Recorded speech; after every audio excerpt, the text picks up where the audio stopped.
नमस्कार, आप देख रहे हैं द हिंद 24 न्यूज और मैं हूं आपके साथ साक्षी।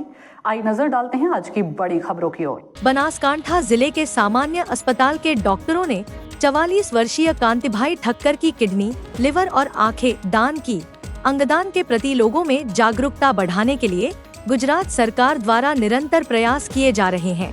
सरकार के स्वास्थ्य विभाग के मार्गदर्शन में राज्य भर में अंगदान संबंधी गतिविधियों को बढ़ावा देने के लिए कार्य किया जा रहा है, जिसके सकारात्मक परिणाम स्वरूप वर्तमान में बनासकांठा जिले में भी अंतरात्मा को छूने वाले अवसर पैदा हो रहे हैं।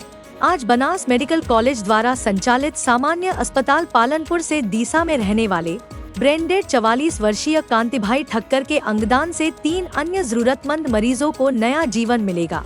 बनास जनरल अस्पताल पालनपुर में यह पहला अंगदान है, जबकि जिले में अब तक 11 से ज्यादा अंगदान हो चुके हैं। हूँ शैलेषभाई चुनीलाल पूजारा हाल पालनपुर रहूँ छूँ ने मारा काकाना दीकरो भाई कांतिभाई मगाराम पूजारा ये अत्यारे डीसा रहे छे अने एमने वोमिट थई थी अने ए नीचे पड़ी जवाथी एमने ब्रेड एमरेज थई जवाथी अमे पहला सरकारी सिविल में लई गया डीसा अने त्यांथी पछी अमे पालनपुर शिफ्ट कर्यो एम्ब्युलन्स द्वारा अने अहींया अमे 31 तारीखे अमे लाव्या था અને ત્યાંથી પછી આ લોકોએ ડૉક્ટરોએ બહુ સારવાર કરી અને ડૉક્ટરોએ અમને બહુ સાથ સહકાર આપ્યો।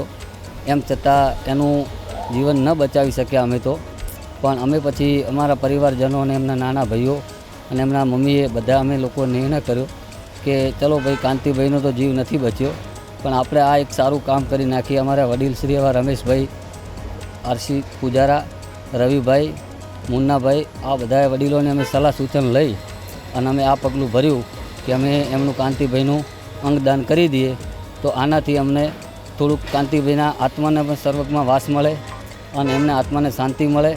ચલો કાંતિભાઈ તો નથી બચ્યા ત્યારે, પણ એમના જે પાર્ટ્સ અંદર આવતા હોય છે, હૃદય છે, કિડની છે, લીવર છે, આવા જે પણ બોડીના પાર્ટ્સ અમે અંગદાન કર્યું છે અને અમને સિવિલ હોસ્પિટલથી બહુ સારું એવું મતલબ કહેવાનું પ્રોત્સાહન મળેલ છે। એવું આજે બનાસ જનરલ હોસ્પિટલ પાલનપુર ખાતે એક દર્દી જે 5 દિવસ પહેલાં એડમિટ થયા હતા, કાંતિભાઈ ઠક્કર એમનું નામ છે અને એમની ઉંમર 44 વર્ષની છે, અપરિણિત છે અને ડીસાના વતની છે।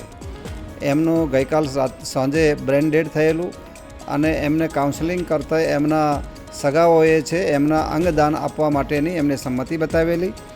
એના અનુસંધાનમાં અમારી ડૉક્ટરોની ટીમ એની જે સોટો અને નોટો પ્રમાણેની જે ભારત સરકાર અને ગુજરાત સરકાર શ્રીની સંસ્થાઓ છે એ અંતર્ગત જે કંઈ પ્રોસેસ પ્રક્રિયા જે પ્રોસિજર કરવાની હતી એ પૂર્ણ થઈ ગયેલી છે અને અમારા બનાસ ડેરીના વિઝનરી ચેરમેન, ગુજરાત વિધાનસભાના સ્પીકર અને બનાસ મેડિકલ કોલેજના આદ્ય સ્થાપક શંકરભાઈ ચૌધરી સાહેબના માર્ગદર્શન હેઠળ આખી રાત આની પ્રોસેસ પૂરી કરી અને અત્યારે અમદાવાદથી સિમ્સ હોસ્પિટલના ડૉક્ટરોની ટીમ અંગદાન લેવા માટે અહીંયા આવી ગઈ છે। અત્યારે ઓપરેશન થિયેટરમાં એની પ્રક્રિયા ચાલુ છે।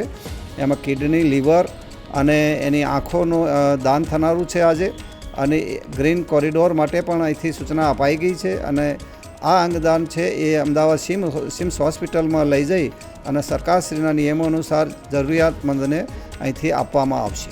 Thank you. સભ્ય સમાજને એક આ સંદેશો એ છે કે બ્રેન ડેડ થયેલા દર્દીઓને જો અંગદાન કરવામાં આવે તો બીજા ઘણા માણસોની જિંદગીને બચાવી શકાય એમ છે અને એમને નવું જીવન આપી શકાય એમ છે। એટલે સભ્ય સમાજને મારી વિનંતી છે કે ભગવાન ન કરે પણ કોઈ અકસ્માતમાં કે એમ કોઈ સ્નેહ સંબંધીનું બ્રેન ડેડ થાય તો અંગદાન માટે બનાસ જનરલ હોસ્પિટલ પાલનપુરને જાણ કરવામાં આવશે તો એ પ્રમાણેની આગળની કાર્યવાહી કરવામાં આવશે। આ બનાસ જનરલ હોસ્પિટલ પાલનપુર ખાતેનું આ એક સૌથી પહેલું અંગદાનનું કામ છે અને અમારા ડૉક્ટરોની ટીમને અભિનંદન આપું છું કે એમને સફળતાપૂર્વક અભિયાન પાર પાડ્યું છે। देखते रहिए द हिंद 24 न्यूज।